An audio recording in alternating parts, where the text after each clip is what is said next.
কুটির থেকে আওয়াজ শুনতে পাইলেন। একটা মা তার মেয়েকে ডেকে বলে, মা কি পরিমাণে দুধ দহন করেছো? মেয়েটা ডেকে বলে, মা আজ একটু পরিমাণে দুধ কম হয়েছে। মহিলা ডেকে বলে, মেয়ে রে তাহলে একটু দুধের ভিতরে পানি মিশিয়ে দাও। মেয়েটা ডেকে বলে, মা তুমি জানো না বিশ্ব নবী খাদ্যে ভেজাল দিতে নিষেধ করেছে, আর আমাদের খলিফাতুল মুসলিমিন আমিরুল মুমিনিন হযরত ওমর দুধে পানি মেশানোকে নিষেধ করে দিয়েছেন। মহিলা ডেকে বলে, মেয়ে রে এমন ভাবে কথা বলতেছো মনে হয় খলিফা বিষয়টা দেখতেছে। মেয়েটা ডেকে বলে, মা খলিফার চোখকে ফাঁকি দিতে পারো, কিন্তু তোমার আমার মালিক খলিফার মালিক আল্লাহর কুদরতি চোখকে ফাঁকি দেওয়া সম্ভব নয়। চিৎকার মেরে বলেন সুবহানাল্লাহ। এর নাম হলো ভয়, এর নাম হলো তাকওয়া, এর নাম হলো খোদাভীতি। আল্লাহু আকবার বলেন। এইটা যদি তাকওয়ার আয়না যদি একবার অন্তরে বসাইতে পারেন, ওই আয়নার মধ্যে সমস্ত অপরাধ ধরা পড়বে। ভালো করে বুঝবেন, একটু মনোযোগ দিয়ে শোনেন বাজান গো আমার। হযরত ওমর ফারুক এই মেয়েটার আচরণে মুগ্ধ হইয়া বাড়িতে চলে গেলেন। যা বলে, ও আব্দুল্লাহর মা ছেলের বউ পাওয়া গেছে, বিয়ে করাইবা নাকি? সুবহানাল্লাহ কোন বলেন তো বাজান। হযরত ওমর ফারুক রাষ্ট্রের খলিফা এই মেয়েটাকে ছেলের বউ বানাইতে চায় কি দেইকা? তাকওয়া দেইকা, খোদাভীতি দেইকা, আল্লাহর ভয় দেখে। কথা কোন ঠিক কি না? যে মেয়েটা রাতে রাতে দুধে পানি মিশায় না, কার ভয়ে? আরো জোরে বলেন। এমন পুত্রবধূ ঘরে আনা দরকার আছে না নাই? তাহলে হযরত ওমর ফারুক তাকওয়া দেইকা, আল্লাহর ভয় দেখে পুত্রবধূ চয়েস করে, আর আমরা পুত্রবধূ চয়েস করি ওই বিশ্ব। ওমর ফারুক ছেলের বউ চয়েস করতেছেন নেককার দেখা, তাকওয়াবান দেখা। আপনি আমি যখন পুত্রবধূ চয়েস করব, মেয়েটা নামাজ পড়ে কিনা, কোরআন পড়ে কিনা, দিনদার কিনা, আল্লাহওয়ালা কিনা, একটু যাচাই বাছাই করা দরকার আছে না নাই? শুধু ছেলের বিয়ে না, আমরা যখন নিজেরা বিয়ে করব তখন ওইভাবে চিন্তা ভাবনা করব। একজন আল্লাহর ওলি ছিল, নাম হলো আমর বিন আস। 2 বছর ধরে পাত্রী খুঁজতেছেন, মনে মনে ভাবতেছেন আমি বড় আলেম হতে পারি নাই, কিন্তু এমন একটা নেককার দিনদার পর্দা করনেওয়ালা আল্লাহওয়ালা রাবেদা সালেহাকে বিবাহ করব, যে মেয়ের মাধ্যমে একটা নেককার সন্তান জন্ম নেবে। এই জন্য একটা পর্দাশীল নামাজ পড়নেওয়ালা মেয়ে 2 বছর ধরে খুঁজতেছেন। কোন সুবহানাল্লাহ। আমর বিন আস একদিন আসরে নামাজ পড়ার পরে তার এক বন্ধুর সাথে দেখা হয়ে গেল। দেখা বলে, দোস্তকে বিয়ে করেছো? বলে, না এখনো বিয়ে করতে পারি নাই, 2 বছর ধরে পাত্রী খুঁজতেছি, মনের মতো মেয়ে খুঁজে পাইতেছি না। দেখা বলে, বন্ধুরে এই গ্রামে একটা মেয়ে আছে, যেই মেয়েটা জন্মের পরে মা বাবা সারা দুনিয়ার কাউকে দেখে নাই, তাই নাকি? বলে, হ্যাঁ। বলে, মেয়েটা কোরআন পড়ে, পর্দা করে, নামাজ পড়ে, অত্যন্ত নেককার আল্লাহওয়ালা, তাই নাকি? বলে, হ্যাঁ। এইবার বাজান গো আমার তত্ত্ব নেওয়া হলো, আসলে সব কথাই মিলে গেল, আসলে মেয়েটা নেককার দিনদার। এইবার আমর বিন আস আল্লাহর ওলি এই মেয়েটাকে বিবাহ করলেন। বলেন সুবহানাল্লাহ। বিয়ে করার পরে আল্লাহর ওলি আমর বিন আস এইবার যখন বাসর ঘরে প্রবেশ করবে, তাকায়া দেখে তার প্রিয়তমা স্ত্রী বাসর ঘরে আমার আল্লাহকে সিজদা দেয়। বাসর ঘরে বউ কি করে? নামাজ পড়ে। সুবহানাল্লাহ কর। এখনকার মুসলমানের বাসর ঘরে নামাজ আছে? নামাজ আছে? এখন আছে মালা বদল, সিনেমার শুটিং। কথা কয় না? আপনাদের এলাকার বিয়ের ভিডিও নাই, ছেলের বউকে চয়েস করতেছেন তাকওয়া দেইকা। এজন্য বাজার গো আমার, তাকওয়া মানে অন্তরে আল্লাহর ভয়। যার অন্তরে আল্লাহর ভয় আছে, যে নেককার দিনদার নামাজি, এমন মেয়ে যদি ছেলের বউ হয় আপনার ঘরে আসে, যে মেয়ে মুখ দিয়ে কোরআন তিলাওয়াত করে, মাথা নত করে আল্লাহকে সিজদা দেয়, পর্দা করে বাহিরে যায়, এমন পুত্রবধূ কোনোদিন শ্বশুরকে গালিগালাজ দেবে না। কথা বলেন ঠিক কিনা? ভালো করে বোঝার চেষ্টা করবেন। সামনের দিকে যায়, আল্লাহ বলেন, আল্লাযীনা ইযা যুকিরাল্লাহু ওয়াজিলাত কুলুবুহুম, যারা ঈমানদার তাদের সামনে যখন আমি রবের নাম উচ্চারণ করা হয়, ভয়ে তাদের অন্তরাত্মা কেঁপে ওঠে। তাহলে আপনার আমার অন্তরে একমাত্র ভয় থাকতে হবে কার? যাদের অন্তরে ভয় আছে আল্লাহ, তারা দুধে পানি মিশাবে না, খাদ্যে ভেজাল দেবে না, ওজনে কম দেবে না। খাদ্যে ভেজাল দেওয়ার ঘটনা সমাজে আছে না নাই? সিন্ডিকেটের মাধ্যমে খাদ্যে ভেজাল দিয়া প্রত্যেকটা জিনিসের দ্রব্যমূল্যের ঊর্ধ্বগতি, বাজারে আগুন লাগায়।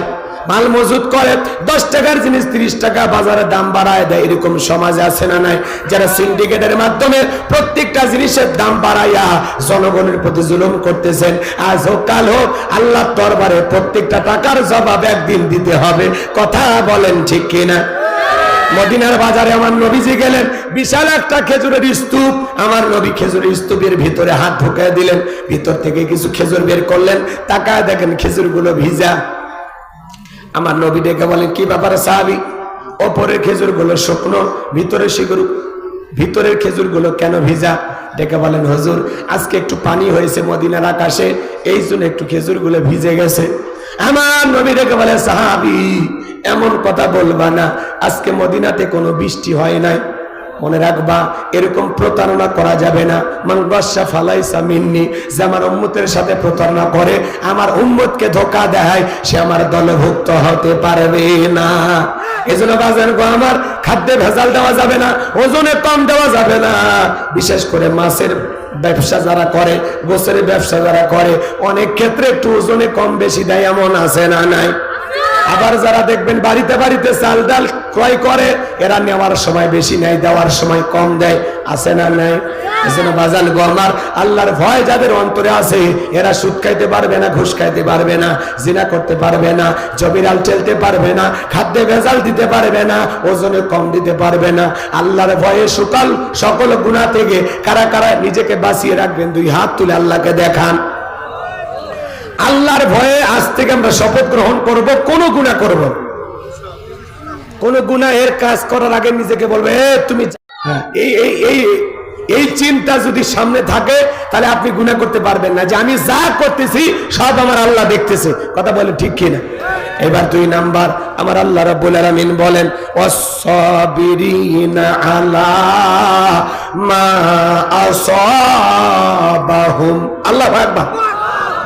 আমার আল্লাহ ডেকে বলেন, যারা বিপদ আপদ মুসিবতে সবর করে, ধৈর্য ধারণ করে, ওয়াস-সাবিরিনা আলা মা আসাবাহুম, বিপদ আপদ মুসিবতে সবর করা দরকার আছে না নাই? ধৈর্য ধারণ করা দরকার আছে না নাই? যারা বলেন আছে না নাই? সবরকারী বান্দা হতে হবে, ধৈর্যশীল বান্দা হতে হবে। এই পৃথিবীতে ধৈর্যের পরীক্ষা দিয়েছিলেন আল্লাহর পয়গম্বর আইয়ুব আলাইহিস সালাম। একটু জোরে কোন সুবহানাল্লাহ। কি নাম বলছি? সবর। আপনি যদি ধৈর্য ধারণ করতে পারেন, আপনার জীবনে সফলতা দেবেন কে? ইন্নাল্লাহা মা'আস-সাবিরিন। ধৈর্যশীল বান্দাদেরকে ভালোবাসেন কে? সবর। সবরের ফল আপনি পাবেন। আপনি যদি ধৈর্য ধারণ করতে পারেন, সফলতা আপনার আসবেই ইনশাআল্লাহ। মানে কোন মানুষ যদি সবর করে, ধৈর্য ধারণ করে, আল্লাহ তাকে বিমুখ করে না, এর পুরস্কার আল্লাহ তাকে দেয়। বলেন না কেন? সবরের পুরস্কার কে দেয়? আরো জোরে বলেন, কে দেয়? তাহলে একটু খেয়াল করেন, ওয়াস-সাবিরিনা আলা মা আসাবাহুম। মুমিন জীবনের সবচেয়ে গুরুত্বপূর্ণ একটা পয়েন্ট হলো সবর, ধৈর্য ধারণ করা। কথা বলেন না কেন? একটু মনোযোগ দিবেন, এদিকে খেয়াল করেন। আল্লাহর পয়গম্বর আইয়ুব আলাইহিস সালাম কতটা সবরকারী এবং ধৈর্যশীল পয়গম্বর ছিলেন, একটু খেয়াল করেন। পয়গম্বরের টাকা পয়সা সোনা দানা কোনো কিছুর অভাব নাই, তারপরে সবসময় জবান দিয়ে জিকির করেন কার? আর একটু জোরে বলেন কার?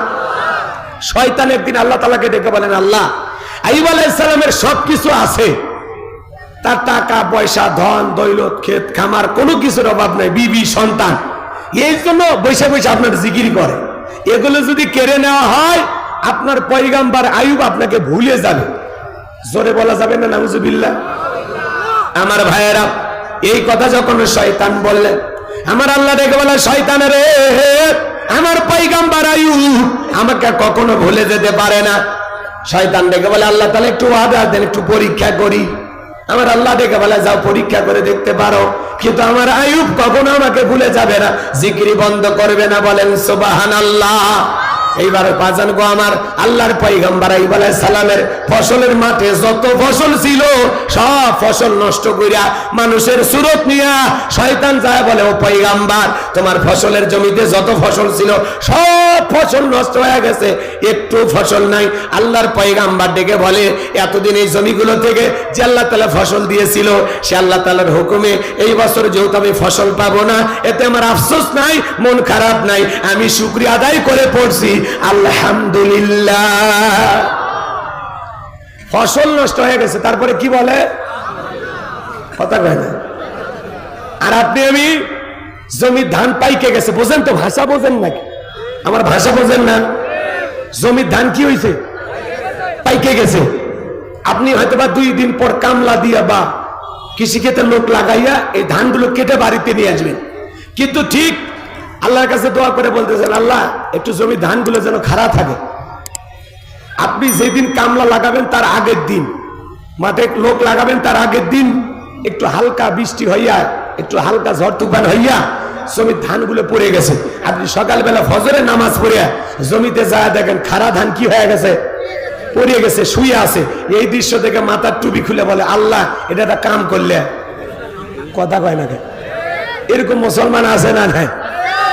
আচ্ছা বলেন তো, ঝড় তুফানে আপনার জমির ধান যদি 2-1 মণ পড়েও যায় ঝড় তুফানে, হয়তো 25 মণের জায়গায় আপনি 23 মণ পাইলেন, আল্লাহ যদি চাই পরের বছরে ওই জমিতে 30 মণ দেওয়ার ক্ষমতা আল্লাহর আছে না নাই? আপনার রিজেকে, আপনার তকদিরে যতটুকু আছে ততটুকু ফসল আপনার ঘর পর্যন্ত পৌঁছায় দেবেন কি? আপনার রিজেকে যা আছে ততটুকুই আপনি পাবেন। তাহলে আপনি শুকরিয়া আদায় করবেন কার? আর আপনি কি করেন? আল্লাহ এটা কাম করলে কি সবরকারী হওয়া যাবে? তো খালি ওয়াজ এমনি গল্প করতেছি না, এখান থেকে শিক্ষা আছে না নাই? বিপদ আপদ মুসিবতে সবর করা লাগবে, ধৈর্য ধারণ করা লাগবে। কথা বলে ঠিক কিনা? তাহলে ফসলের জমির যদি একটু 19-20 হয়ে যায়, তারপরেও কি আলহামদুলিল্লাহ, আল্লাহ আমার রিজেকে যা আছে আমি তাই পাবো। কথা কন ঠিক কিনা? এরপরে